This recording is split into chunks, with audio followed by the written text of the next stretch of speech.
What's up, guys? It's John Dominique, the Soul Proponent. Today I want to talk about truth's edge.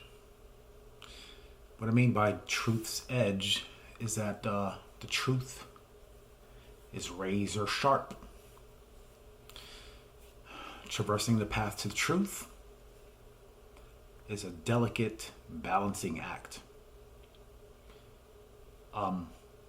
It's very scary because it doesn't seem like anything's happening at first. It just seems like there's emptiness, there's blackness, there's nothingness, and people tend to judge the path and they think nothing good could come from it.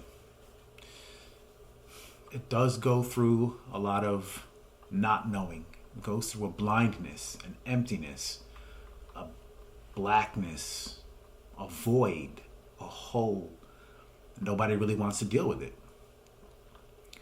The truth's edge means that we're walking, traversing, developing a lifestyle, a way of being. And that way of being is not knowing. It's emptiness. It's almost a reversing, a peeling back, an undoing of this identity, this ego identity, all of its ideas, all of its tendencies to survive. The ego will come up with multiple ways to try to continue to survive. And that's, I guess, the antithesis of the truth's edge. Because what's happening is the identity is trying to avoid truth's edge. It's trying to find ways of trying to find support, trying to grasp, trying to hold, trying to attach itself to something. But the truth's edge is so razor sharp, there's nothing to hold, nothing to grab onto. There's nothing there.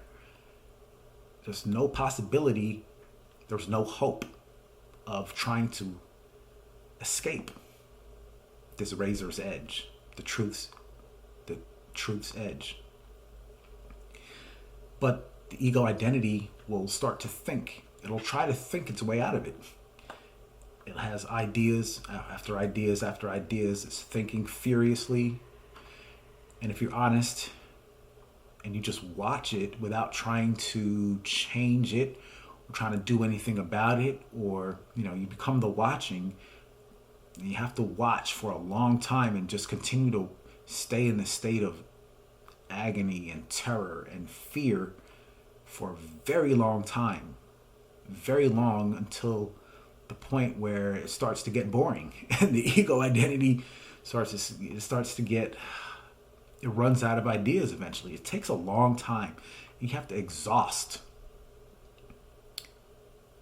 this identity and its ideas and what's in its heart and what it's trying to do.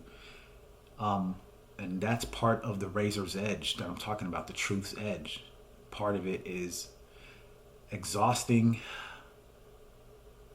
undoing every single possible motive, every single possible incentive for it to survive, until the point there's nothing left. And then one has to be willing to die, like literally, in a literal sense. This is not something that you can just do casually. You have to do this out of a dire situation, out of a desperate need to know the truth, a desperate need to know God. There's going to be a dissolution. The identity is going to disappear. It's going to erase. That's what the truth's edge does to the identity personality. And again, there's going to be nothingness, emptiness for a very long time. We have to be willing and ready to face this emptiness continually, consistently, and to keep going no matter what. Most people quit because the cost is very severe. Most people aren't ready to let go of these ideas of who they think they are and their hopes their dreams, their desires, their aspirations. All of this has to go. The truth's edge basically erases all of these thoughts, the mind activity, the patterns, and the instinct to survive. Now, if we can understand this instinct to survive for the identity and why it's trying to avoid the truth's edge so much, it's basically a survival mechanism. And it's been around for millions of years. So it's built up these systems. It's got all these tendencies, these proclivities, I guess that's how you say that word. It goes into a rut, into a groove. And it's been in these grooves for a long time. These grooves are very deep. They've been building for millions of years, been passed down through the generations. Our mothers passed it down to us. Their mothers passed it down to them. And it goes back until like the beginning of humanity, the dawn of humanity. And the forces are very strong against fully embracing the truth's edge.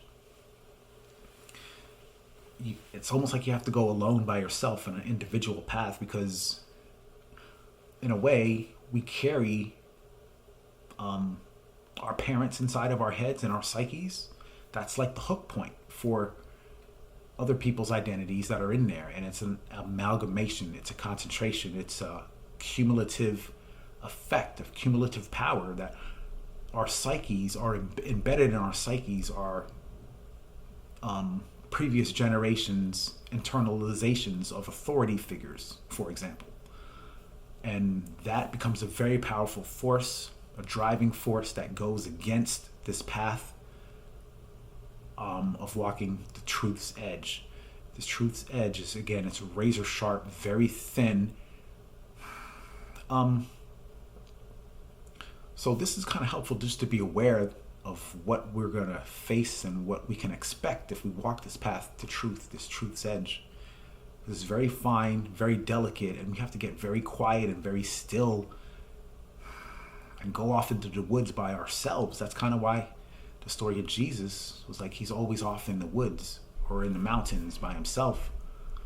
Spent a lot of time alone, because that's what it takes. If we're surrounded by these voices and other people's ideas, other people's dreams, other people's aspirations, and we're internalizing them, then we tend to act those out. And that's a barrier. I mean, just to be aware of how difficult this path is, I think can help people who actually want to walk the path. I mean, you know, some people just talk about this kind of stuff, but this is an actual practice that has to consistently happen all the time. It's not like a one and done. This is a thing that you have to go back to it over and over again to continue to grow and develop and learn, pick up where we left off, because it's hard. You're going to have to take a break. You're not going to be able to do this at once. So go ahead and take a break and come back. You come back a little bit stronger. And then you're going to maybe face a little bit more defensiveness, a little bit more resistance to this truth's edge. Because the ego, again, it gets that power, and that it'll go back, it'll resort to its usual, what it knows. It's going to hang on, and it's going to hold on even tighter once it begins the path. The truth's edge it's very challenging. It's antithetical. It's very ironic, because the identity is the antagonist, the direct opposite of the ego identity, and its attachments and its holdings and its resistances.